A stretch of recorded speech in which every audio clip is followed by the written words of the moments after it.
No. Come on, where is it?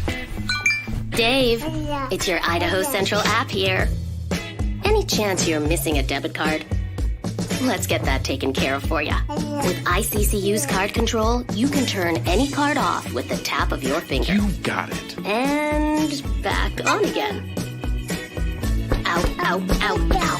The closest Idaho Central Credit Union branch is in your pocket. It's the fall kickoff sale at Lithia Ford of Boise. We're going all the way so you can score more for your trade-in and trade up to a new Ford truck or SUV today. Visit Lithia Ford of Boise, where Ford begins in Idaho.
It's time for Ball Talk with Sanford and Johnny. From what's happening on the Blue at Boise State to the Mountain West and beyond. The biggest storylines, the best guests, and most outlandish opinions from two dudes who eat, sleep, and breathe college football. All Bronco Nation news broadcasts come from the Western Collective studios. Head down to Western Collective's locations in Garden City or downtown Boise to try some of their delicious beers, including the Horseshoe Golden Ale, the first beer to support an NIL collective. You can also pick up any of Western Collective's beers or vodka seltzers at most major retailers in Idaho.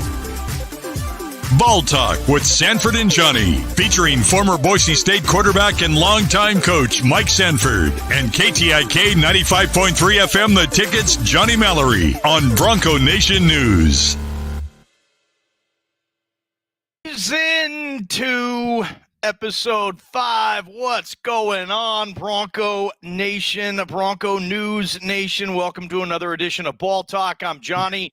I got Coach Mike Sanford with me as well. And as always, Coach, great to see you. And that hat you're wearing, I don't know, were you cognizant of Boise State making the announcement that that's the logo that they're going to have on the side of the helmet this week? Is that why you're rocking with that one?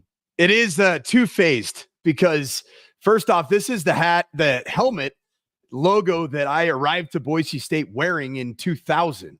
So our first season, at least my first season playing for Boise State, was this beautiful little cursive script Broncos. I love it. But also, this was my TG10 NIL hat a year ago, and it's the one. Frankly, TG10, he might have some ups, some downs, even at Arkansas, but it's been the hat that everybody always comments in, especially in the Denver area. I think a lot of people think it's a Denver Broncos throwback hat, but either way, yeah. The Denver Broncos are wearing their throwbacks jerseys this weekend against the Raiders, and the Boise State Broncos, their throwback script helmets against the Utah State Aggies. It's going to be a really fun uniform week for my favorite teams in orange and blue. So your second year, they went to the logo they had, from Hawkins to Pete. I mean, until they got crazy with all these different logos. That's what you had, the cursive for 1 year, and then you went to the Bronco that says Boise State. Yeah, exactly that. It was like the Broncos, like there was like a straight line at the bottom of it, right? I have the helmet down in my basement. But yeah, I'll never forget because they paid a ton of money for a logo and marketing firm to design that logo. And I thought, I was like, this is the coolest thing I've ever seen in my life. A modern era logo. And now all I want is what I went, like, this is the one I love now. This is the one that's so cool. Isn't that wild? Like, I was like, we got to get away from that script cursive Broncos on the helmet. It just kind of feels like FCS football. You got to get a real logo. And now I'm like, I want this one, man. This is the one. It goes in cycles. I mean, nobody wears baggy basketball shorts anymore. Remember when we were coming up? I mean, the baggier, the better. Nobody wears those anymore. You wore them when you were at my house, man. You had some baggy shorts on, kind of hanging out. Do. You had the wife beater and some night. You had a pretty slick pair of what team was though? You had a sweet pair of some team that you would get. They were a gift or something. You had a story behind it. I can't remember. You had some sweet, oversized basketball shorts. Thanks, man. Seahawks maybe coming to mind. I'd have to look in my closet, man. I don't remember those shorts I brought to your house. And probably Seahawks. Maybe, you know what? They're probably right there.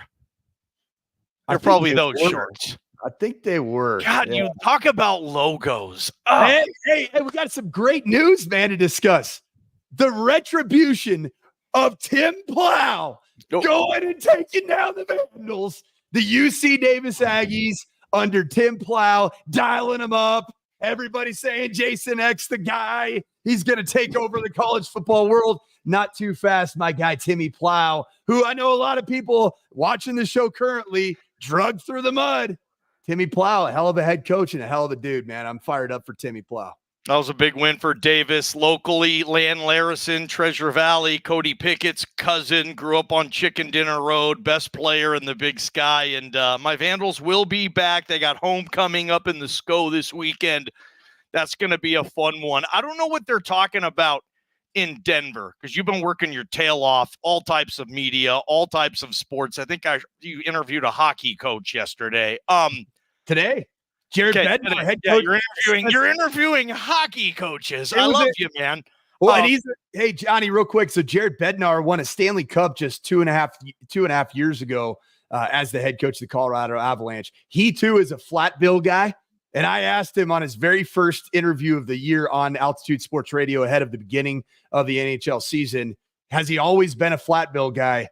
And he's a dude just like me. He's a flat bill guy since he was a youngster growing up in Canada. It was awesome. Man, I never was. I was the Ben the Bill guy throughout high school, and then I kind of slowly, converted to the straight bill like that. But whatever they're talking about in Denver, and I'm sure you can get this and you see it online, but it's Ashton Genty mania in Boise, Idaho right now. I mean, you can't get enough of what he's doing. I go anywhere. All anybody wants to talk about is Ashton Genty. Man, woman, old, young, everything. Just Genty this, Genty that. He is a massive star in this town and will be forever if the cards are played right. I mean, he's going to be, for me, I think it's going to be Kellen and Ashton. I think that's it. That's going to be the group of former players that are complete, total, just made men. Just no one lives in that neighborhood. That's kind of where I see it going. But yeah, just a massive star in the building. You've been in a lot of buildings on a ton of teams.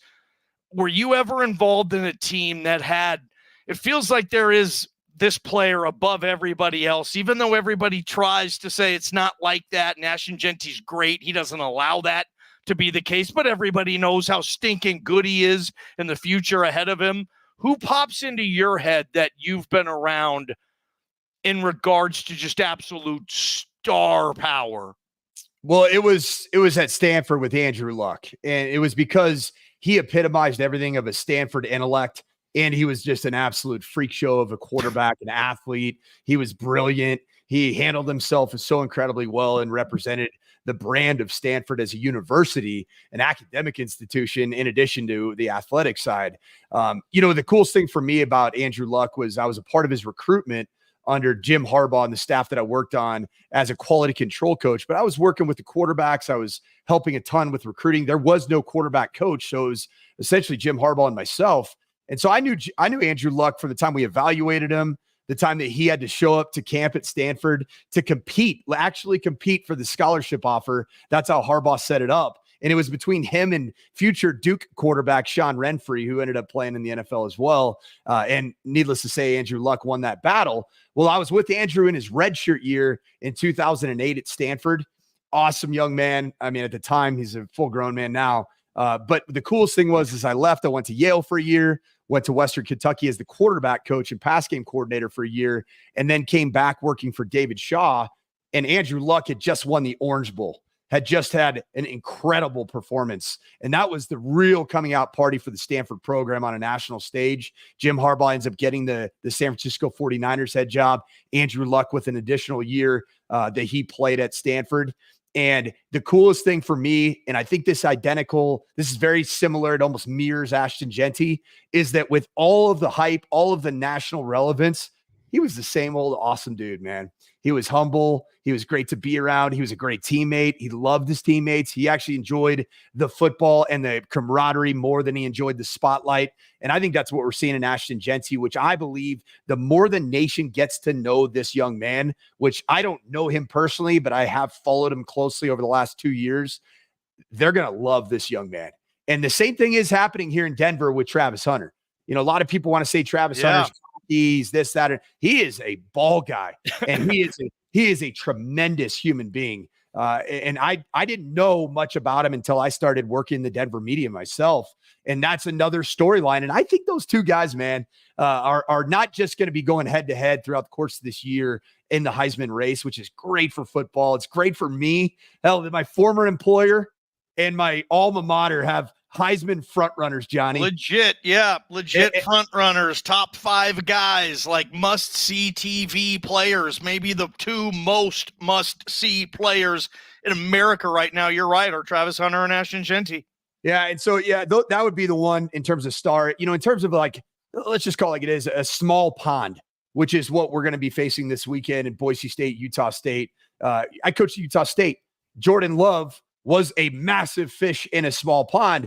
The community of Logan, I mean, this is no shade at Logan, I had a great year there, but it's a lot smaller, as we know, than Boise, Idaho. The focus of that program, even on a national level, is it pales in comparison to Boise State.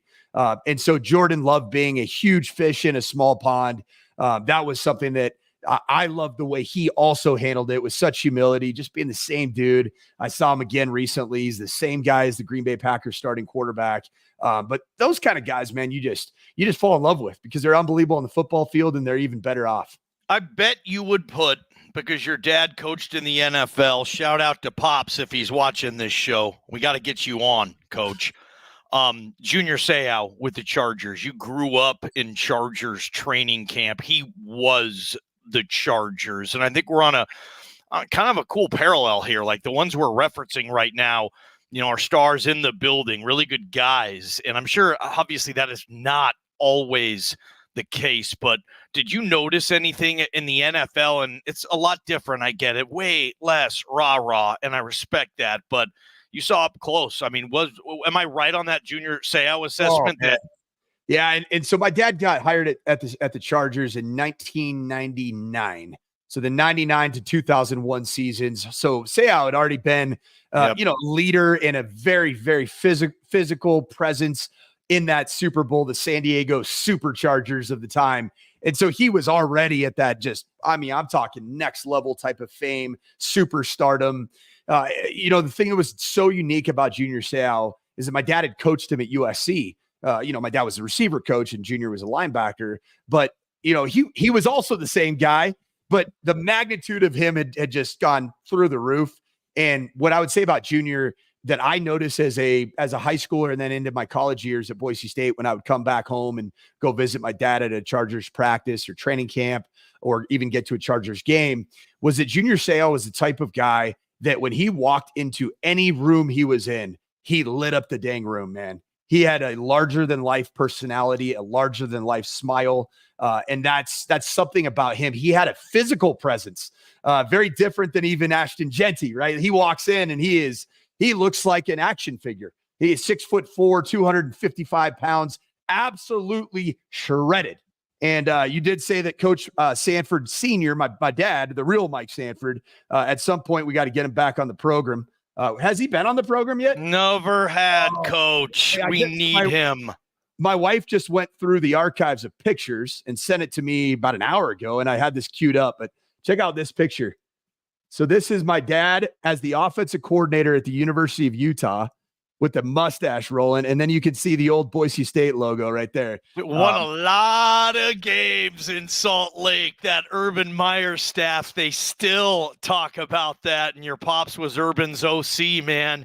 And Prater, I know man, right? Hey, that was Prater's heyday right there to be a Ute. Oh, Prater loved that era. Yes. Oh man. And your pops, he could have went with Urban Meyer to Florida and coached Tim Tebow and probably picked his head coaching gig 3 years later, but he got that offer to go change things in Vegas, wanted to be a head coach, took it. Am I saying anything messed up here? Like, no. That was a hell of a staff. Kyle Whittingham stayed, got the Utah gig. Your dad went to Vegas. Dan Mullen was the offensive. Dan Mullen was the quarterback coach. My dad was the offensive coordinator and running back coach, which I actually just recently talked to my dad about coordinating from the tight end position or running back position, because it's an intersection of the run game and pass game. He loved doing that. That was one of his favorite times in terms of position group that he worked with, and then calling the game. He had such a better understanding of how everything needed to tie together in terms of blending your run game with your pass game. I told my dad, if for some reason I get an absolute wild hair up my nose, even though I love coaching the quarterback position, I would love to have a quarterback coach that I mentored, coach the quarterbacks, and then be the tight end coach. Because I love the integration of the run game and the pass game. I think there's something special about it.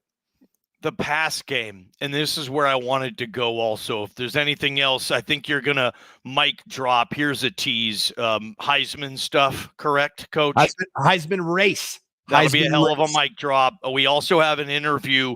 Coach Sanford was able to catch up with an old colleague, someone else who used to be with the football program, who's now a sponsor here at BNN, Joel Canó. We're going to get you that interview. That's going to be fun too. And talk some BSU, Utah State, and get you out of here on a Ball Talk Wednesday. Coach, the passing game, it's down in college football, significantly down in the NFL. Think about this. In 2016, NFL quarterbacks were averaging 250 passing yards a game. This year, after 4 weeks, it's 202. That's a 50-yard drop. And I wanted to get your take as someone who's spent a lot of time studying the two. A couple of opinions.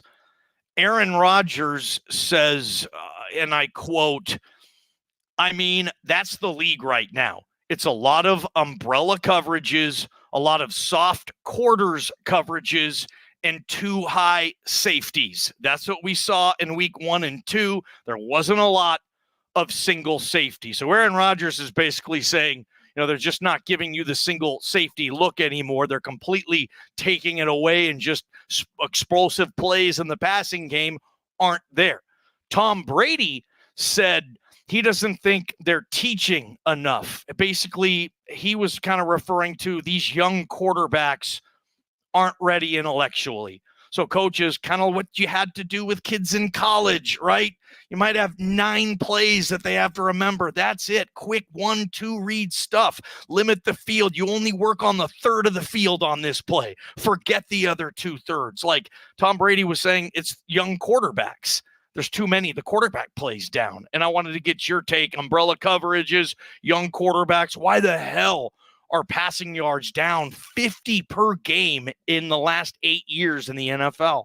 Johnny, do I have permission to actually talk some ball? Like do some real That's ball? Why we do this show, man. That's why we do this. I wanted to make sure I wanted to make sure that this was about talking some ball, because I have a lot of opinions on this subject. And first off, there are a lot of people from the old guard of the National Football League. Think about the 1990s era into the early 2000s. Think Peyton Manning, John Elway. Love it. You think Tom Brady, if I didn't mention him already. Brett Favre. Steve Young. And frankly, Aaron Rodgers almost kind of was on the tail end of that era, right? He was, dude. He was.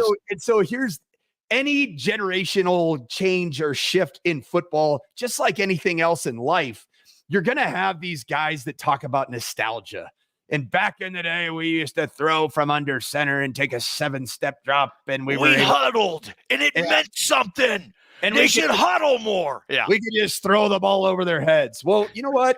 The game of football has always evolved, Johnny. We can just throw the ball over their heads. Okay, Al Davis.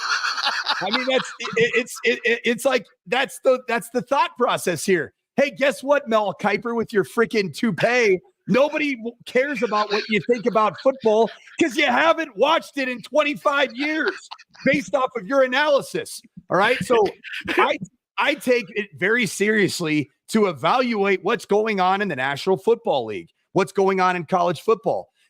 The elite quarterbacks, the Aaron Rodgers, Patrick Mahomes, Joe Burrow, we're talking top 3 established, like gunslingers, will absolutely exploit you, and especially if they're a number 1 quarterback or top 5 type guy with an elite number 1 receiver and a slew of weapons.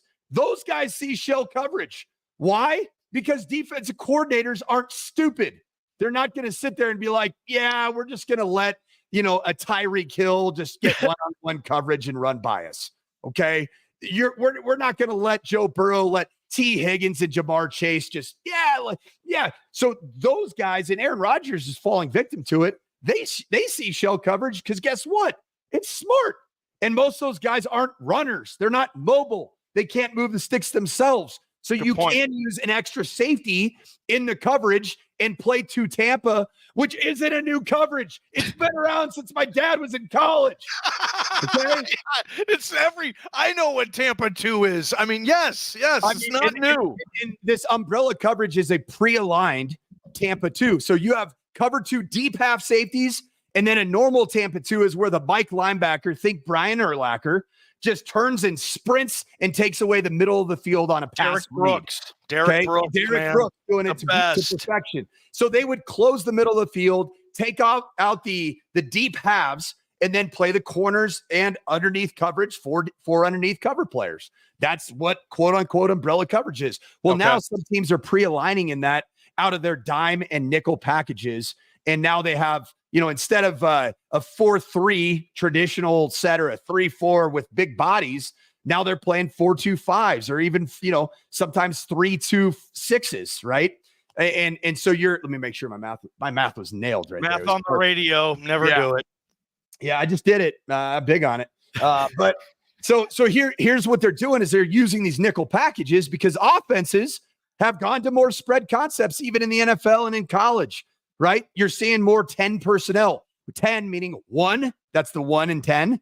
1 running back, 0, second digit, more math. That means there's 0 tight ends on the field. Okay. So in 10 personnel, are you going to leave 4-3 big old stiff necks that have their, their neck braces and their, what do they call those things? Cowboy collars. Yep. No, you're going to put DBs out there. And so a majority of the NFL's played with at least 5 secondary players on the field. And now you could borrow that nickel and use him as that deep plug safety pre-aligned. You do that against Aaron Rodgers. You do that against. You don't do that against Bo Nix. No. And this is what I want to get into. All right. Part of the reason that I don't want to go back to college football is because of this guy, Dave Aranda. All right. These defense coordinators are serial killers, man. These guys, they hate life. They hate fun. They hate joy. And they came up with this new RPO stopping coverage, which, by the way, essentially eliminated a lot of easy pass game. And this coverage is called cover 3, but it's not a zone. It's cover 3 match. Okay. Whoa.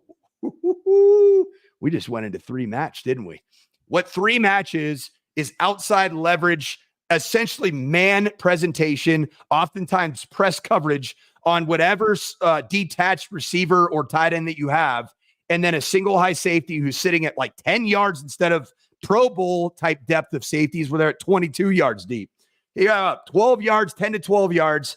And what they're doing is they are playing man-to-man coverage until they cross a landmark, which typically for like a slot receiver, you cross the tackle box. My communication is, hey, zone. But if they're running verticals, you're staying outside leverage and you're squeezing all those throws back into that single high safety. They did this because of RPO. RPO, which is run pass option, is an absolute killer for old school cover 4, which is 2 deep safeties that are playing essentially quarters. And then the corners are playing more like man match coverage quarters.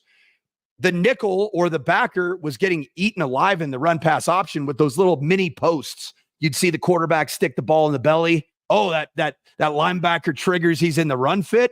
Boom. Boom. Right up the seam, too. Well, tight end or something.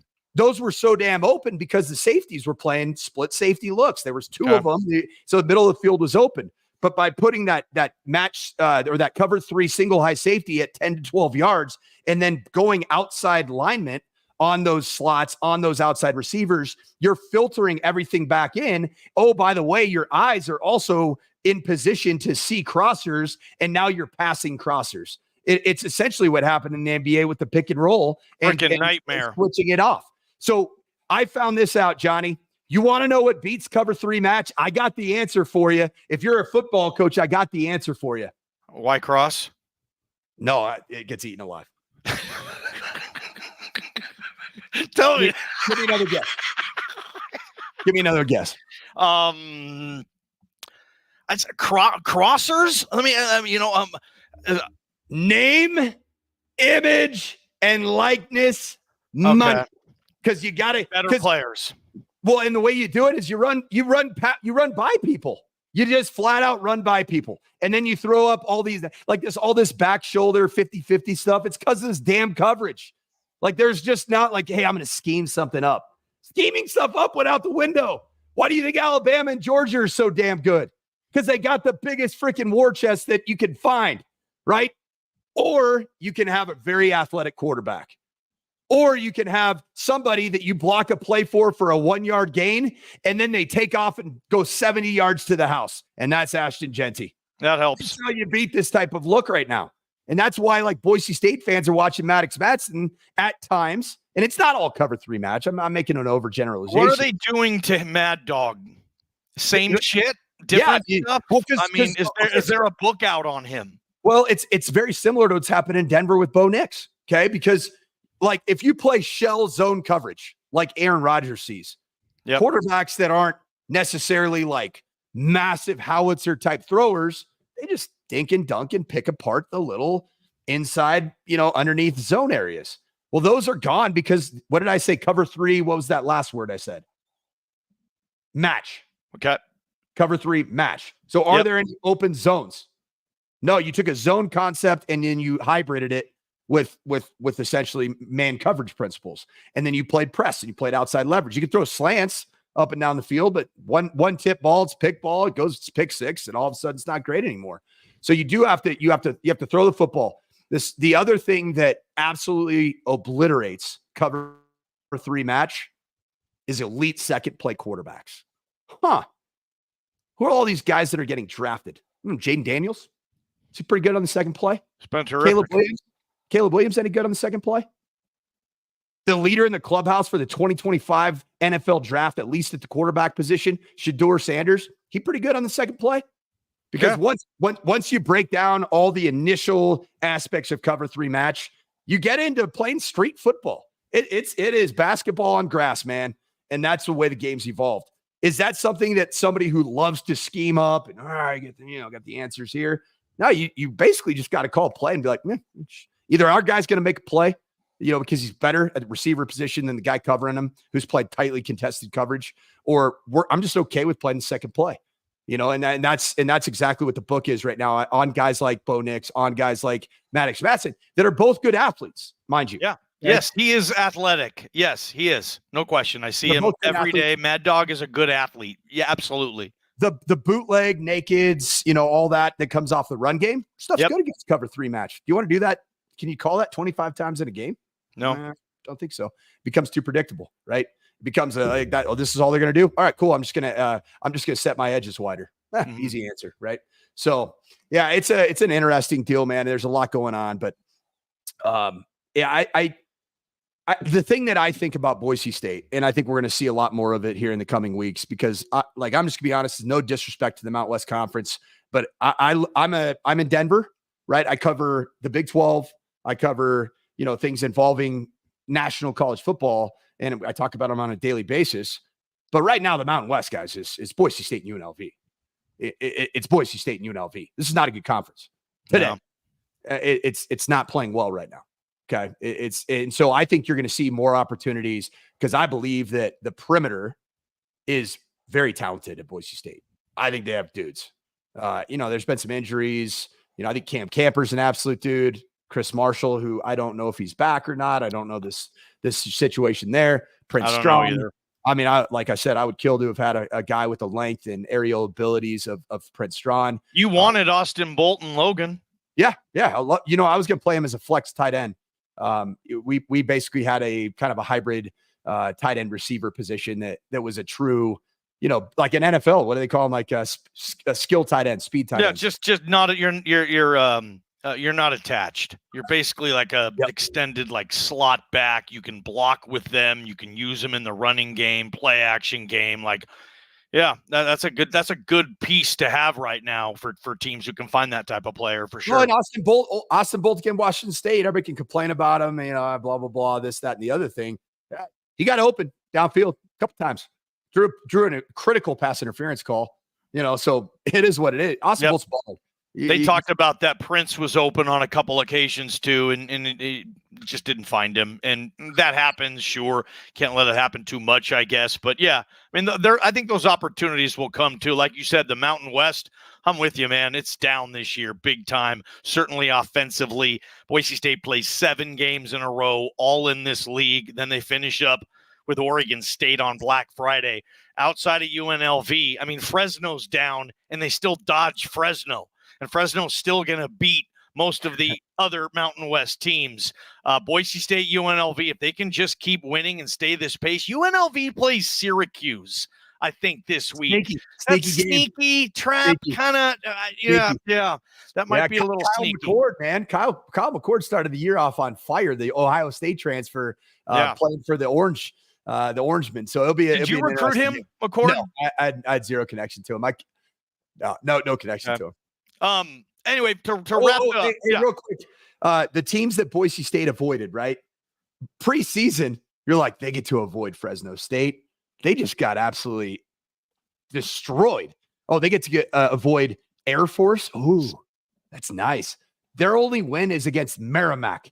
And they hardly beat them. They lost to Wyoming, man. Your boy boat race, man, by the Pokes. Your boy up there in Laramie, yes. And then CSU, that's a big win at Wyoming when you beat Air Force, as you know. That's a big win for that program. Absolutely. And I was excited for Jay Sawvell. I do think Wyoming has the chance to be better by the end of the year, and weather could be a factor and all those things. But, right now it's the conference from a national perspective. The good news for Boise State is that there are 2 teams that are nationally respected.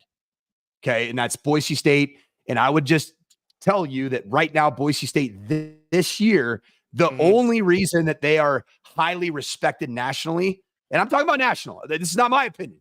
I'm talking about people that I know, people I talk to in the media. It's because of Ashton Genty. It's because he is the guy that Tiffany Gomez, or whatever her name was on that airplane. And she said, that mother bleeper ain't real, right? That's exactly who that guy is. Now, I would argue that she also was saying that same exact thing to Travis Hunter, because those 2 guys, what they're doing is so fun to watch, man. I'm at football. I love the game of football, and I love personnel. I love evaluating players. These 2 players are doing things that I have not seen in a very, very long time.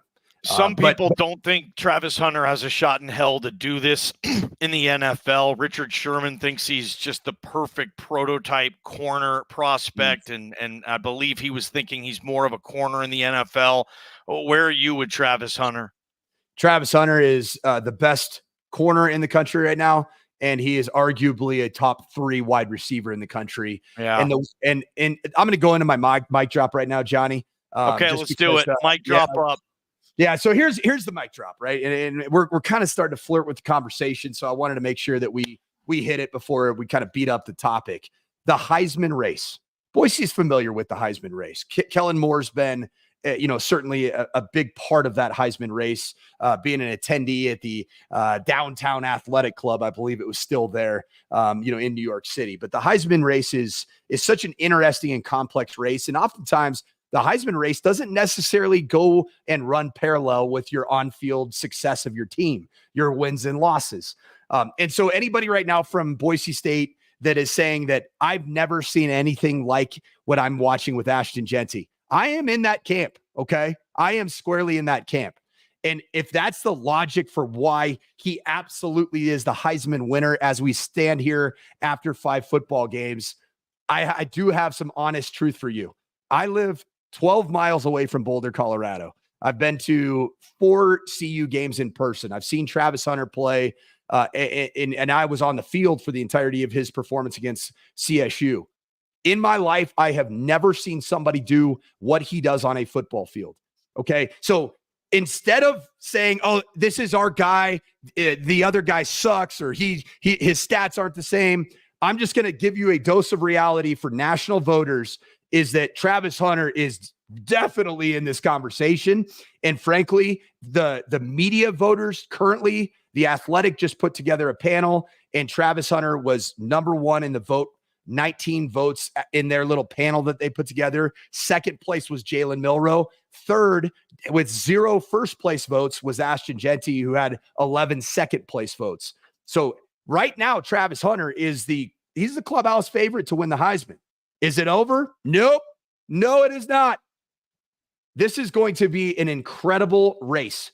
And I do believe Jalen Milroe is in this conversation, certainly after week 5, his heroics at the end of the game. But right now, I have it as 1A. Ashton Jeanty is 1B. What I believe it's going to come down to for both of these guys in their situation, because neither of them are most likely going to compete for a final top 5 ranking in college football. Most likely. It could happen maybe with either team. They're both sitting at 4-1. Boise State, I think, is 3-1 with the bye in there.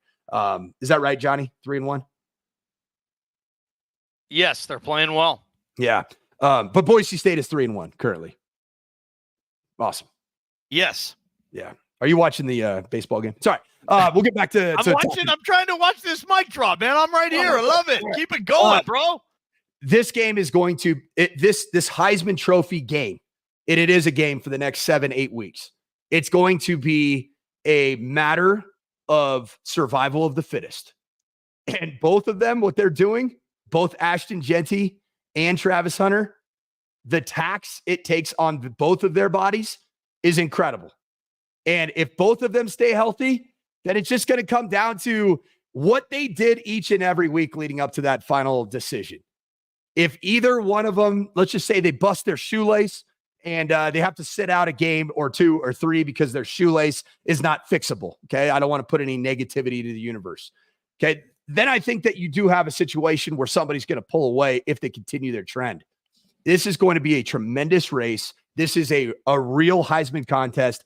And I would say that in my lifetime, this is the most interesting Heisman race because it's not just about who Alabama's quarterback is or Georgia's quarterback is or USC's quarterback is. It's about 2 players that have done things on a football field that I have not seen for my life. My last stump here for Ashton Jeanty.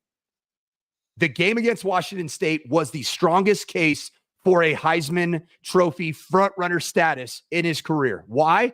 Because what I saw in that game, a lot of plays were blocked for -1 to 0 yards. Okay. And I love giving all the credit to offensive line. I love it. There were TFLs there for the taking for the Cougs. And guess what Ashton Jeanty forced those would-be tacklers in the backfield to do? They did exactly what I called a week ago. They Couged it. Forced tackles. Forced missed tackles. 17 of them by Ashton Jeanty. He's not breaking tackles and getting 3 or 4 more yards. He's breaking tackles, then getting to the next level, giving a guy a right and a left, and then taking it to the crib.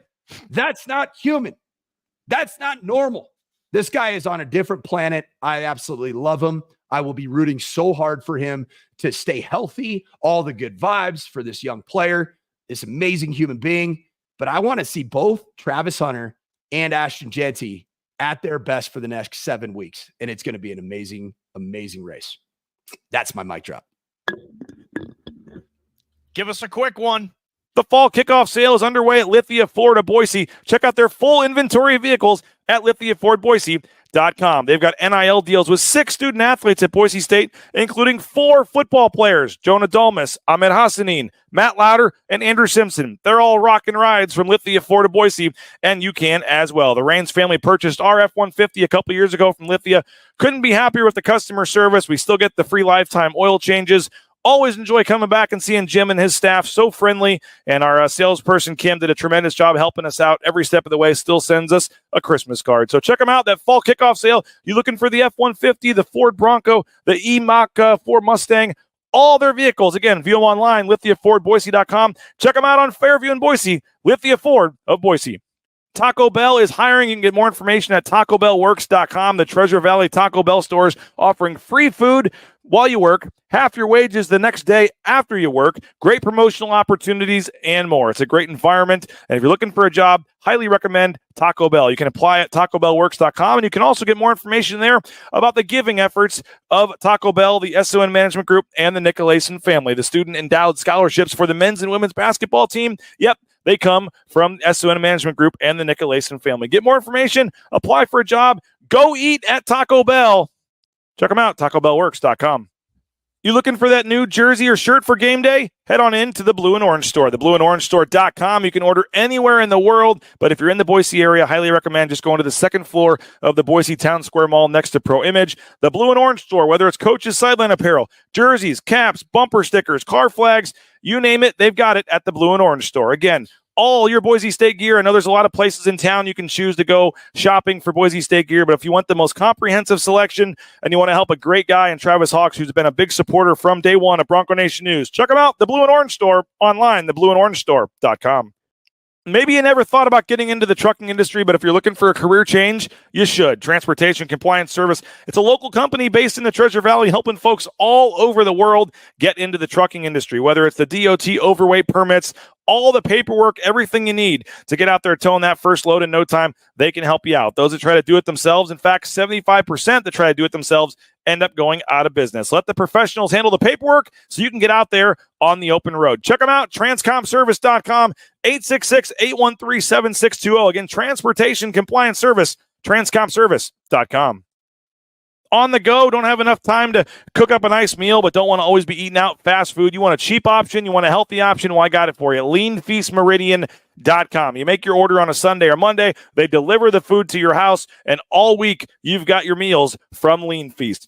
I'm talking chicken, steak, fish, shrimp, turkey, you name it, they got it all. It's 2 minutes in the microwave. You can have them in your fridge for up to 5 days. It's all healthy, all different kinds of diets, 10,000 plus combinations. The graphic on the bottom of the screen there is wrong. It is leanfeastmeridian.com. Check them out, leanfeastmeridian.com. Tell them you heard about it on Bronco Nation News. They'll hook you up with a sweet deal. And again, no excuse to not eat healthy now because they deliver anywhere in the Treasure Valley. It's Lean Feast, leanfeastmeridian.com. Former Boise State quarterback and longtime coach Mike Sanford joins local sports talk radio host Johnny Mallory for football talk with a unique perspective. They'll talk Boise State, college football, and beyond. Check it out every Wednesday at 8 on Bronco Nation News. We have a lot of great memories together. First off, Joel, how you doing, brother? I'm doing good, man. Yeah, that when you say my name like that brings back a lot of memories. I remember a lot of the quarterback shirts. Well. Hey, first off, man, how fun is it for you to just see where this program is at right now? Ashton Genty, all the different things that are going on with this program on a national standpoint. But, having invested a bunch of your time and this was 22 years ago, 21 years ago that you and I got to know each other when I was a player and you were coaching. What does it mean to you to see what's going on? Man, it's so fun. It's fun just having a shotgun ride on kind of what the back scenes look like and all the work and all what it takes to see what type of product they're putting on the field today, and having a small idea of what players go through, what coaches, what the families, what the administration goes through, the relationships, the ins and outs, and then seeing it on the field come to fruition. It's a lot of fun, and I'm really proud of my little bit of work that I did there. I mean, it was just like a blip, what you might consider what some might consider like an insignificant manager. But I can tell you today, Mike, the stuff I learned in those years and the way I poured myself into it. I was telling a buddy the other day, I am still benefiting greatly from the relationships, the work, and the people like Mike, like yourself. There's so many like great stories and memories I have of you at practice and conversations we had. And then to see you go on and do the things that you did in your coaching career, all the stops you made. And I feel really proud and really humbled by a lot of the experiences I had. And I take a lot of that with me today with what I do. And it's a lot of fun, Mike. And I'm really proud of our university, proud of our program, and to have been a small part of it. So Joel, just 2003, was that your first year at Boise State, or was it 2002? I believe it was 2002. Okay. It kind of came in at the end of 2001, actually. Okay. But yeah, got really going heavy in 2002. So I remember that very well. That was I believe my third year at Boise State as a player. And as you and I got to know each other better, just to go down memory lane, there were a lot of times, even on the sideline on games where I'm the signaler as the backup quarterback, and you and I would have a couple little funny conversations during the game, talking about it's incredible when you look back at it, Joel. Like we were around. I mean, Chris Peterson was the quarterback coach. He was the offensive coordinator. Yeah. And we were, he might be having a panic attack up in the box, and I'd be like, oh yeah, this ain't good, guys. I don't think coach is gonna make it. Just stuff like that. I mean, what are some of your favorite memories from at Boise State? You called yourself a manager. I call you a coach. That's the best. That's awesome. First of all, I'd have to say, I think you said you as a backup, and I would have to say maybe backup or backup. But it was, but Mike, nonetheless, I very do believe, I mean, you could have been our starter. And I think that's one thing, like today when people talk about, who's starting, who's not starting, I know firsthand, I know a lot of people do, but the line is just razor thin, Mike. Some breaks go your way, some breaks don't go your way, or this happens this way. And all of a sudden we got a new starter. And, but the talent at Boise State when I was there, and I think still today, it's significant. And so it's fun to be a part of having been a part of a program that, like today, those relationships are still so strong. But yeah, it's been a great ride. Joel, tell me a little bit about your professional journey from, the last time. Did you work through 2004 with Boise State, or was it 2003 was your last year? Yeah, no, 2004. Yep. Okay, so that year I actually was the backup. 2002 and 2003, I was the backup. Yes. So 2004 is when I was competing with Zabransky, and then I went on to coach with my dad, and then all the 75 moves later, here I am back in the media space talking about Boise State football. It's a whole heck of a lot of fun. But I just want to let you know how proud I am of you and what you've been able to do. Tell me and all of our listeners or viewers just what you've been able to build in Signature Roofing, how you built it, and what you guys offer as a product to this day. Yeah, well, I started roofing. It was just myself starting residential homes. And then over the last 20 years, we've grown into about 70 employees. We do everything from if your grandma if her vent blows off, we'll go fix it. And if Amazon needs a roof or Boise State needs a roof. In fact, we just started a project, the towers at Boise State, right there, right next to Ann Morrison. We started those yesterday. Wow. And so we do, if it needs a roof, we're on it, anything and everything. And we're really proud of that. We love roofing, and it's a lot of fun for me. Are you still getting your hands dirty up, getting on top of the roof every once in a while? You pretty much just pushing the paper from the office. Yeah, I want to know. I don't even know. Right before you and I got on, I was managing a fantasy football trade, and there was some tense moments between a project manager and somebody on our accounting team, and I had to come in and see if I could help facilitate that trade. So. But no, I'm very involved with the guys, and I love it. It's fun. But man, it's great to talk to you, Mike.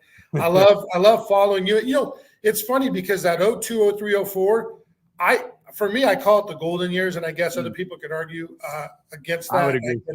But Mike, looking at the richness of the type of coaches that are out there from our program, so many people that players that have become like really good coaches that people may not even know about.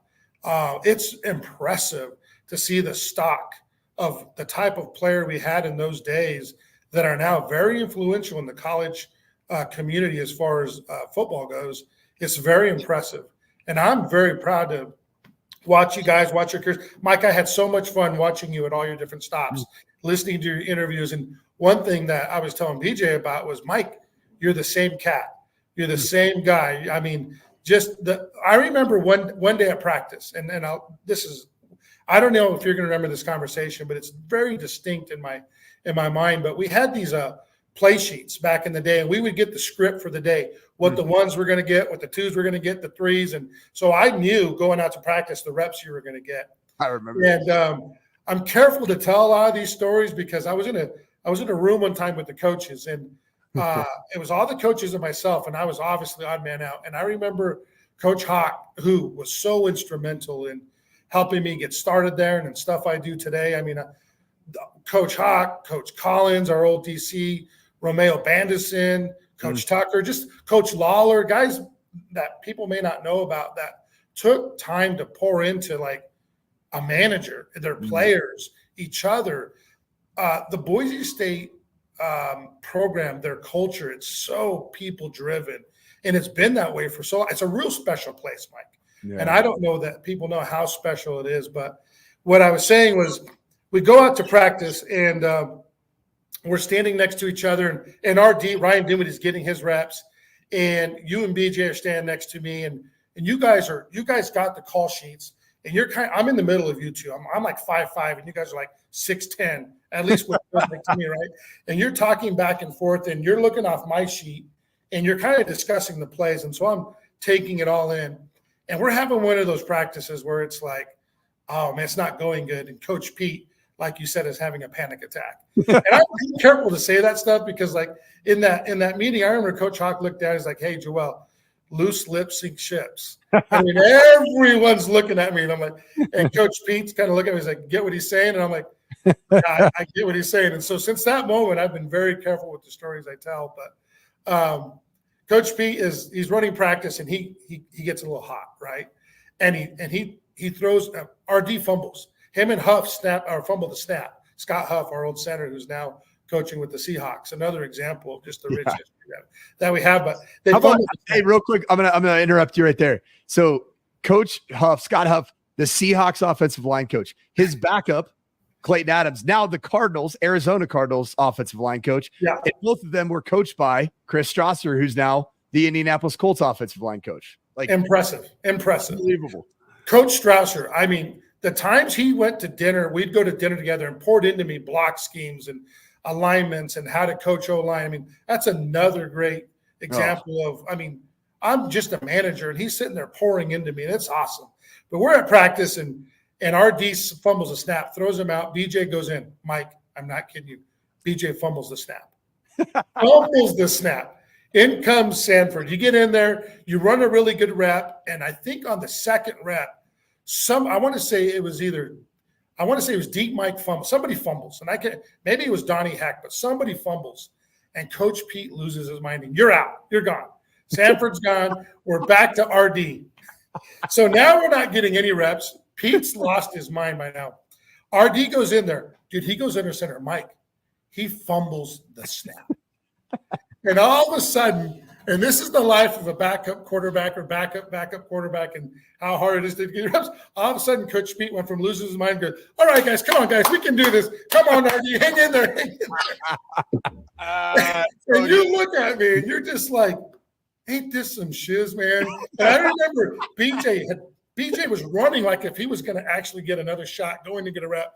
And he turns around, and the look on his face was just like, man, come on. And Coach Pete's like, come on, guys. Come on, boys. We got this. And you start talking to me, and I'm like, Mike, hey.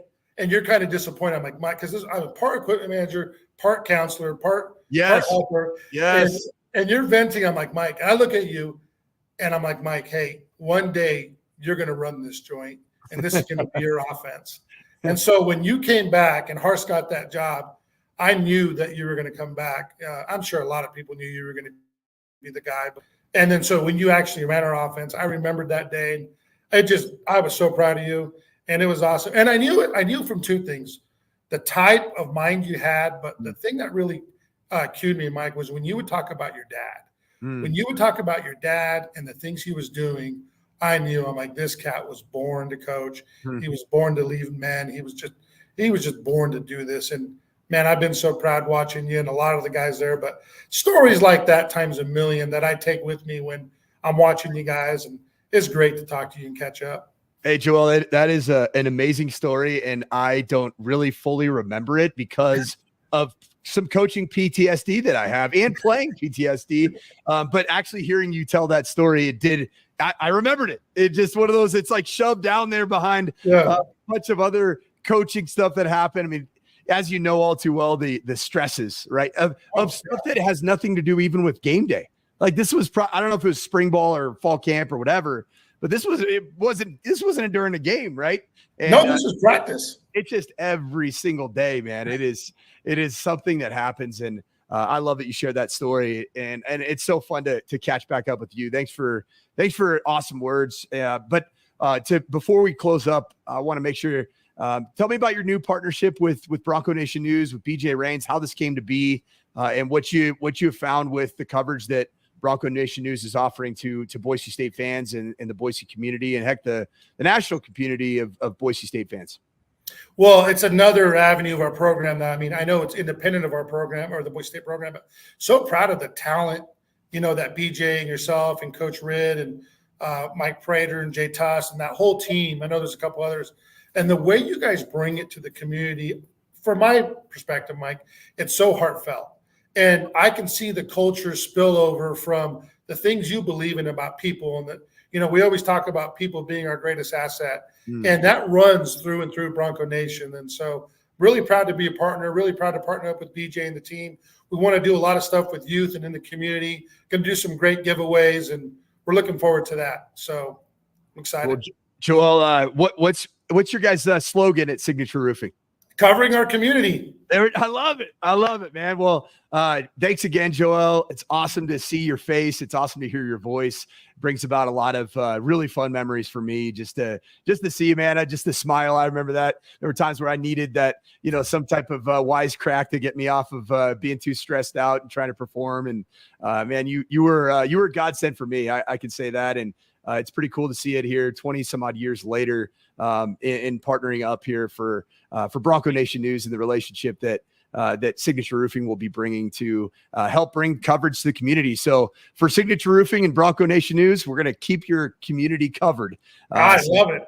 So let's continue to do great work, man. I'm so proud of you, Joel Canó, a new title sponsor here at Bronco Nation News. And Mike, we're just getting started in our football careers. That's what I think. We're just getting started.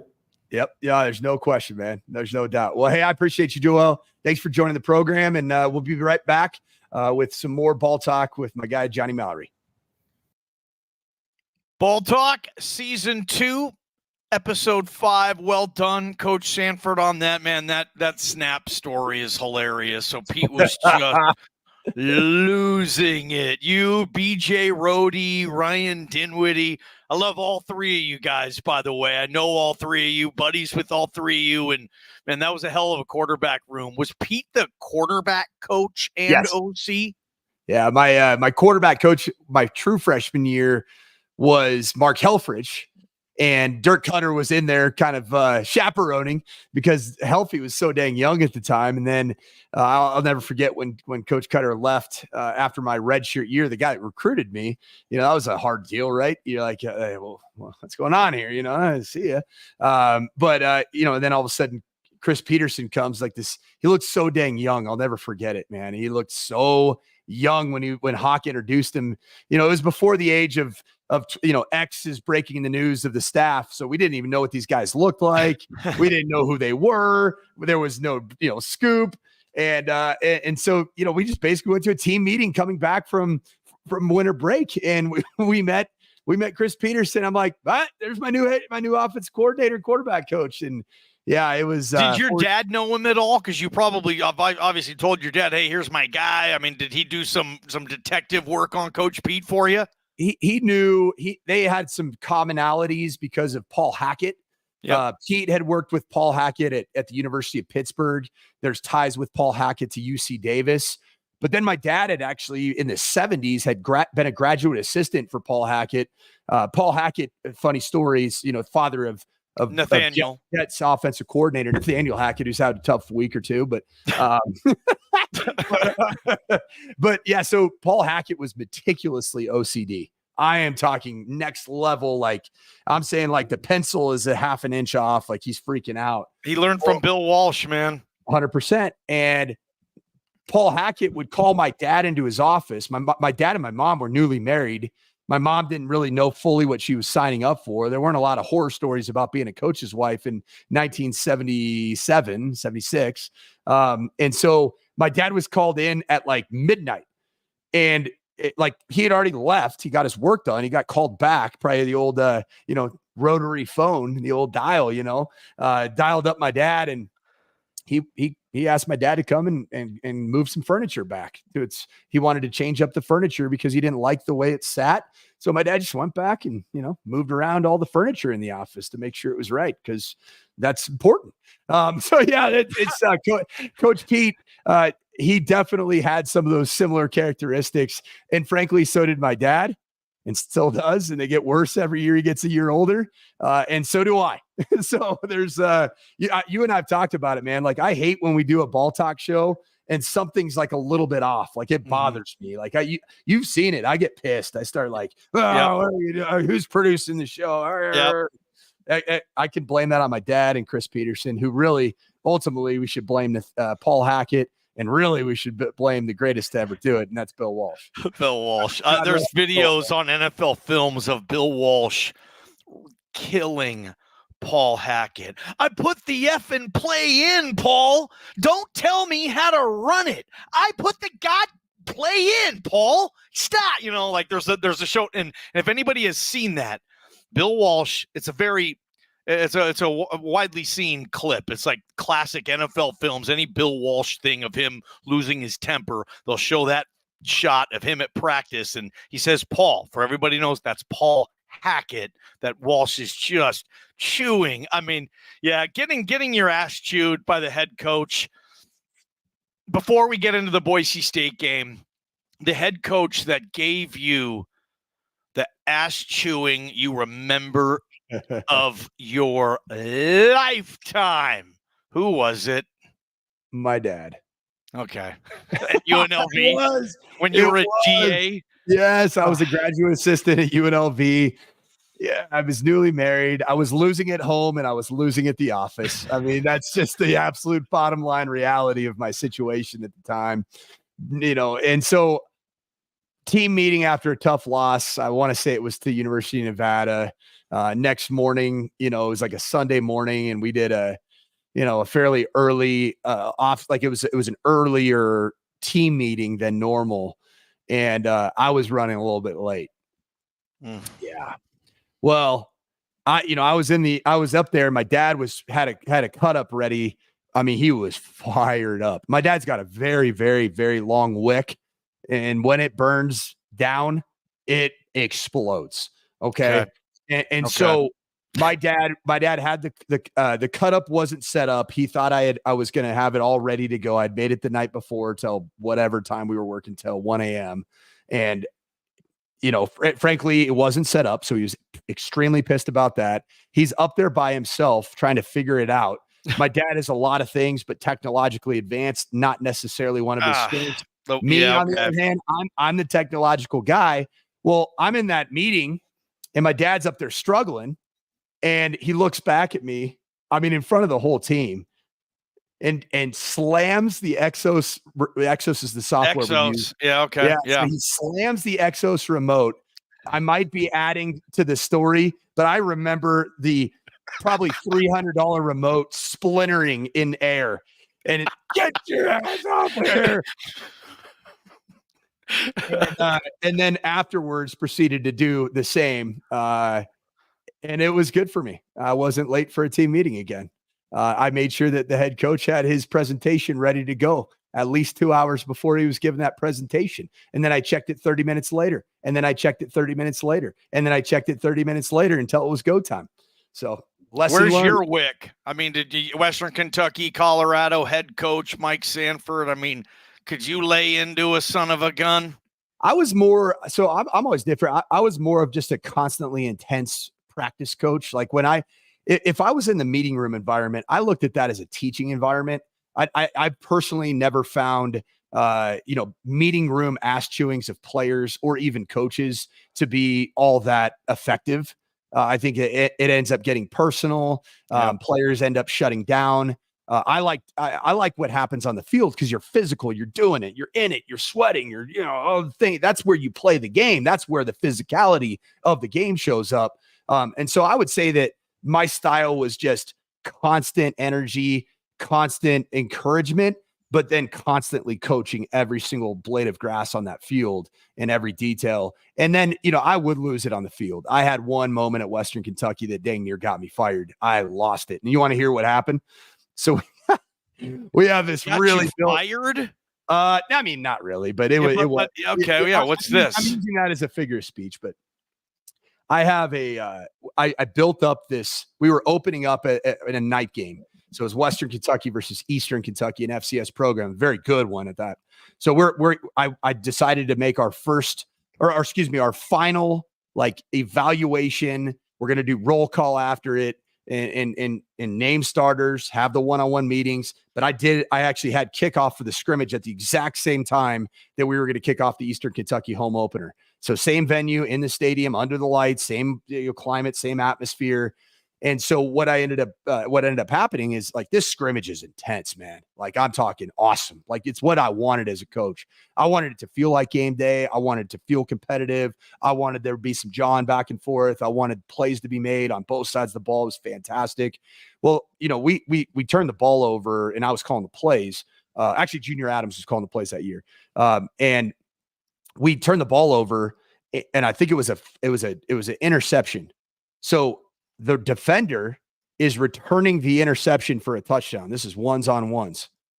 One of my walk-on freshman players that wasn't even playing in the scrimmage runs off the field with no helmet and tackles the player on the pick six. And I'm telling you, I have never lost it so bad in my life. Just about like practice habits, who we are. I mean, I blacked out. I almost fainted. And it was so bad because could you imagine that you are returning a pick six in a game like atmosphere, and all of a sudden somebody comes off the sideline without a helmet on and tackles him, punches the ball out. Then the offensive guys all pounce on it, and it's just a complete mess. And I'm like, guys, this is football. This is how we're going to practice and play and scrimmage and play in the game. And I mean, I'm telling you, I lost it. Ballistic lost it. Wow. Just came off the sideline without a helmet and forced a fumble. What's interesting is I ended up I called that player back about 3 years later and apologized to him for the way I lost it on him. And the guy without the helmet or the running back who freaking fumbled. No, it wasn't a running back, it was a DB. You're right, because it was a pick. Yeah, defensive players always fumble. Why are offensive players so good at stripping the ball? Is it just defensive players don't know how to hold it? It's bad. You know what that is? That's bad cultural coaching for a staff. When you teach ball security, you need to make it an emphasis that's taught to the entire team. It's kickers. They need to learn ball security. Punters, they got to learn ball security. Defensive linemen, hell yeah, they do. Look at Leon Lett and 34 years ago, but it still applies. Yes. And that's exactly what it is, man, is it catches up to you when it catches up to you. And defensive players put the ball in the ground is completely unacceptable. If you're running a program the right way, part of your EDDs, your everyday drills is doing ball security with every player on the team doing it at the same time. And that's something that I picked up. The best that I've ever been around in terms of teaching ball security and emphasizing it on a daily basis was PJ Fleck. A lot of things can be said about PJ Fleck. I have my own opinions, but as it relates to ball security, I've never been around somebody who did a better job of teaching it, demanding it, and then practicing it on a daily basis for all 118 players in the program. And they hold on to the ball. The stats back that up. Oh, hell yes, they do. And they also, you will never see a Minnesota player ever reach the football out for a pylon or reach the ball out to get a first down, because that is a program. Like, you will get benched and you won't play if you do that, unless it's end of game, last play of the game with time expiring, fourth down, 2-point play. And that's it. That's the only times that you're able to extend the football. That's smart. Okay. Boise State, Utah State. Let's hammer this sucker out. Let everybody have a great rest of their night or day whenever they're watching this. Boise State, I think it might even be up to 27. I don't know what this line is. I've seen it fluctuate 26, 26 and a half, 27. It's essentially Boise State needs to win this thing by 4 touchdowns against Utah State. With the way this thing is rolling, that stadium's popping like when you were playing and coaching in 2014. I mean, they're excited, as you know. Bronco Nation is in this. Ashton Jeanty, Utah State is horrible against the run and the pass, by the way, really struggling defensively this year. This feels like a massacre. Where are you leaning, Boise State, Utah State? I don't know much about Utah State, to be honest. Haven't seen them play much this year. You know a little bit more about that. So what's your hook on this thing? Yeah, this program's gone through a lot, with everything that's happened with Blake Anderson. Heck, even Gary Anderson wasn't all that long ago. I mean, essentially, quit during the season. And so you got to think fifth-year seniors that have been in Logan the entire time have seen some very abnormal endings to their head coaches, time at the program. Blake Anderson, because of what many are calling a witch hunt. Others are calling some malpractices that were happening as it relates to Title IX issues. Spencer Petras is a quarterback that I coached against at the University of Iowa. I had the privilege and what an exciting time at Mountain West Media Days to sit down here on Bronco Nation News and interview Spencer Petras. That was my favorite interview because he was the man. He was so mature. He was a coach on the field. I think this program's going through a lot. I think he is the type of person that can stabilize it, at least in terms of keeping it afloat. But I just don't think that program has the horses. It's been the program that, for whatever reason, even while Blake Anderson was still employed, it was just shocking to me some of the quality of players that were entering the portal from that program. And I'm talking about it in mass, in volume. I couldn't pay him, coach. I talked to Blake about that. He was just, we don't have NIL. I mean, if anybody's offering anything, they're leaving us. No one wants to be it. It was a nightmare. Yeah. I think Blake Anderson, I know he's got a lot of other stuff. I'll give it back in a second, but I think he's a really good football coach. I think he's got a really good offensive mind. I mean, he won the Mountain West in 2021, I think it was. He's also won the Sun Belt, 2 G5s, but he's been conference champions there. And they've done some good things, obviously, but total mess right now. And obviously off the field stuff, Title IX stuff. I don't know much about that, but certainly not the way you want to run a program.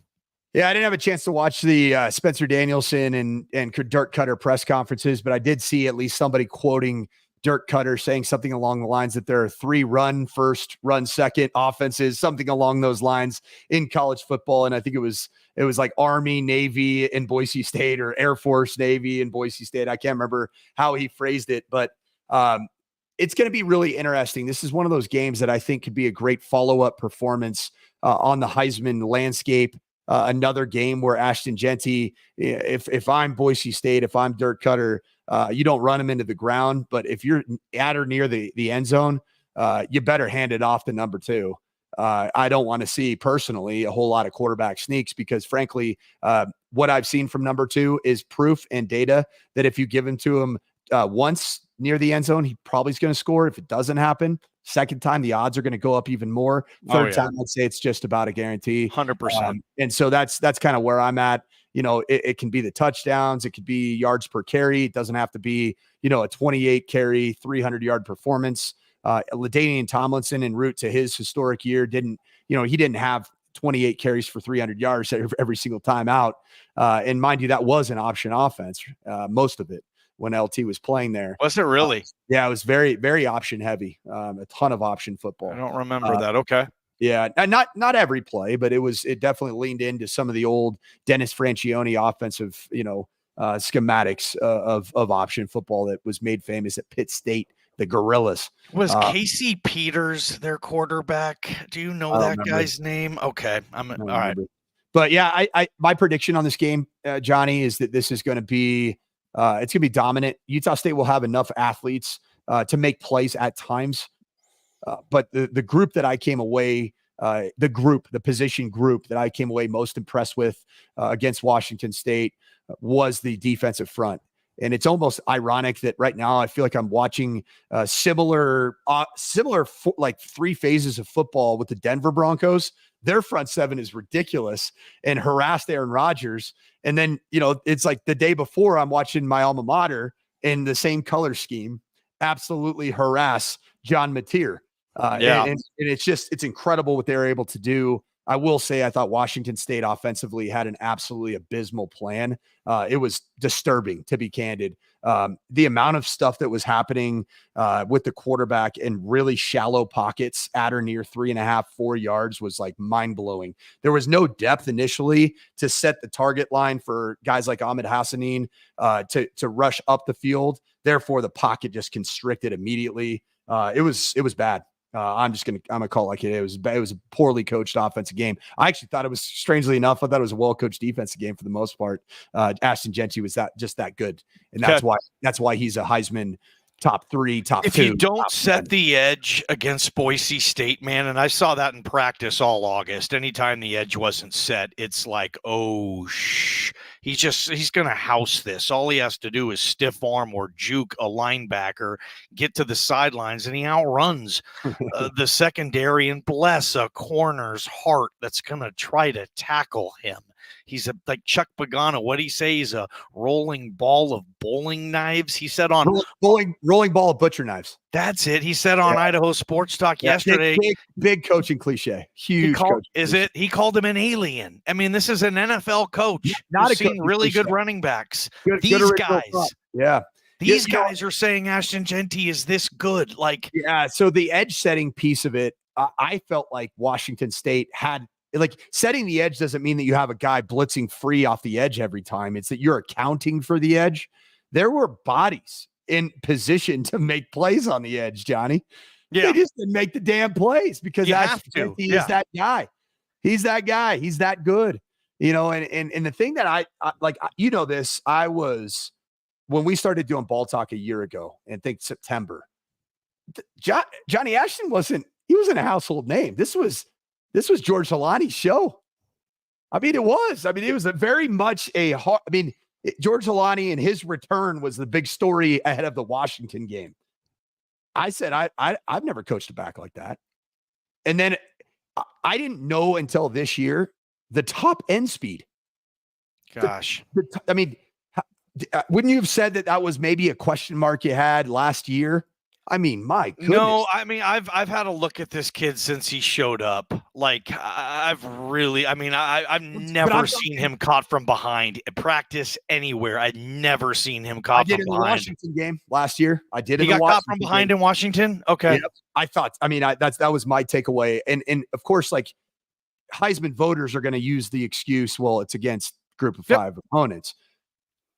He did it against Washington State, did it against Oregon. Right? His worst performance is against Portland State. That's his lowest yardage output, coach. Is against Portland State. Did I lose the Sandman again? Here on Ball Talk, Portland State, we're going to stall here for a second as coach probably resets whatever he has to reset. But yeah, I think I'm right on that comments, right?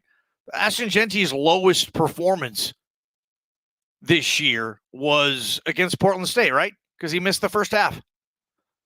It's crazy. We're loving it, man. That's going to be a wrap. Appreciate you guys hanging out with us. Ball Talk here on BNN. We'll see